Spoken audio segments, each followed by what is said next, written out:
Hello everyone, welcome back to my cooking channel cook with রিমিস kitchen. আজ এমন একটা recipe নিয়ে হাজির হয়েছি, রূপে রঙে স্বাদে মাংসের স্বাদকেও হার মানানো এমন একটা পটল আলুর রেসিপি নিয়ে হাজির হয়েছি। আর এমন কালার করার জন্য বেশি তেল মশলার প্রয়োজন নেই, সেই টিপস অ্যান্ড ট্রিক্স নিয়ে হাজির হয়েছি আপনাদের সামনে। অবশ্যই পুরো রেসিপির সাথে থাকুন, দিতে থাকবে এমন টিপস অ্যান্ড ট্রিক্সগুলো। আমি এখানে কিছুটা পরিমাণে তেল আমি এখানে গরম করে নিয়েছি। তেলটা গরম হয়ে গেলে অন্যদিকে আমি পটলটাকে কেটে কিছুটা আলুও একসঙ্গে কেটে ধুয়ে জল ঝরিয়ে রেখেছি।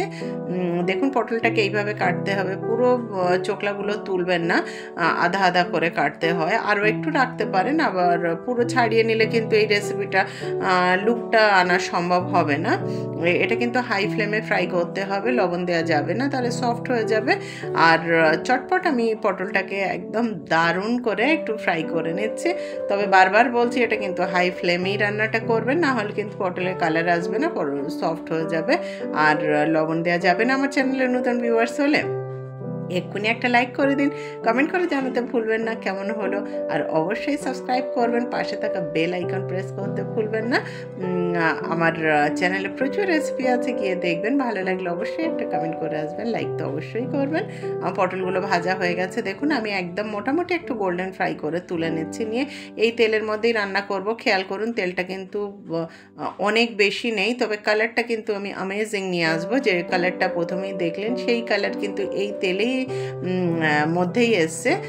তো সেই টিপস অ্যান্ড ট্রিক্স তো দেবই। আগে আমি এখানে ওই তেলের মধ্যে এখানে দুটো মিডিয়াম সাইজের পেঁয়াজ আর একটা টমেটো দিয়ে পেস্ট করে নিয়েছি। আর আমি এখানে দিয়ে দিয়েছি ছোট চামচের 1 চামচ আদা রসুন একসঙ্গে পেস্ট করে রাখা ছিল, সেটা আমি এই মশলাটাকে খুব ভালোভাবে ফ্রাই করে নিচ্ছি।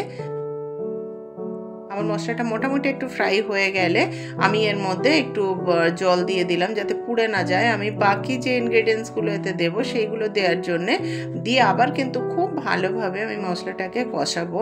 এখানে আমি আন্দাজ মতো লবণ দিয়ে দিলাম, একটু হলুদ গুঁড়ো দিয়ে দিলাম, একটু ধনে গুঁড়ো দিচ্ছি, একটু জিরা গুঁড়ো দিচ্ছি, আর আসল টিপস অ্যান্ড ট্রিক্স সেটা দিয়ে দিলাম এখানে আমি নর্মাল রেড চিলি পাউডার দিয়ে দিয়েছি 1 চামচ, আর হাফ চামচ মতো কাশ্মীরি রেড চিলি পাউডার আমি এখানে দিয়ে দিলাম। এতেই কিন্তু কালারটা দুর্দান্ত আসবে। আর এটা আমি যেহেতু একটু জল আর বেশিটাই তেল আছে এখানে, তার মধ্যেই আমি দিয়েছি, যেহেতু আমি মশলাটা একদম রগান মতো বানিয়ে নিচ্ছি, রগান মতো না, রগান জুসই বানিয়ে নিচ্ছি। দেখুন এখনই একটা দুর্দান্ত কালার চলে আসছে। আর এই রান্নাটা হয়ে গেলে 5 মিনিট ওয়েট করলেই কিন্তু দুর্দান্ত একটা কালার চলে আসে। গরম গরম মনে হবে, কালারটা আসছে না, কিন্তু ওই রগান জুসের একটা বিশেষ ব্যাপার আছে যে একটু ওয়েট করতে হয়, করলে কিন্তু দুর্দান্ত একটা কালার চলে আসে।